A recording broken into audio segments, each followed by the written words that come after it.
அனாதை குழந்தை சார் இது. அம்மா அப்பா கிடையாது. அம்மா அப்பா கிடையாது சார் இதுக்கு. இவங்க அம்மா வந்து நர்ஸா வேலை செஞ்சாங்க. வீட்டுக்கு தெரியாம கணிச்சு ஆகி காவால போட போறேன்னு சொல்லிச்சு.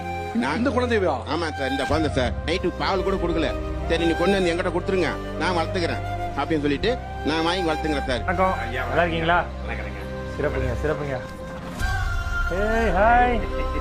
ஏய் அழகா இருக்காரு, அழகா இருக்காரு, ஸ்மார்ட்டா இருக்காரு. ஏய் சிரிக்கிறாரு. எனக்கு இந்த ஜி தமிழ் தமிழால் நீங்கள் வந்து பேசியிருந்தீங்கல்ல, அது எனக்கு வந்து நிறைய பேர் அனுப்பிச்சாங்க. அதை பார்த்துட்டு நான் ஒன்றா நினச்சேன், உலகத்தில் இப்படியான ஆட்கள்லாம் இருக்கிறனால தான் அந்த உலகத்தில் ஏதோ நல்லா இயங்கிட்டு இருக்கு.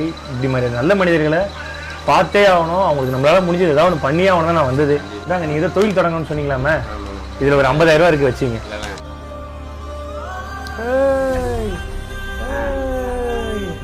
ஜாலியாக இருக்கா? சூப்பர். இதுக்கப்புறம் நீங்கள் இதெல்லாம் வாக்கிங் கூட்டு போகணும், தூக்கிட்டுலாம் போகாதீங்க, பார்த்துங்கய்யா. பாய்ங்க பாய்ங்க பாய்ங்க பாய். வரேங்கம்மா, நன்றிம்மா.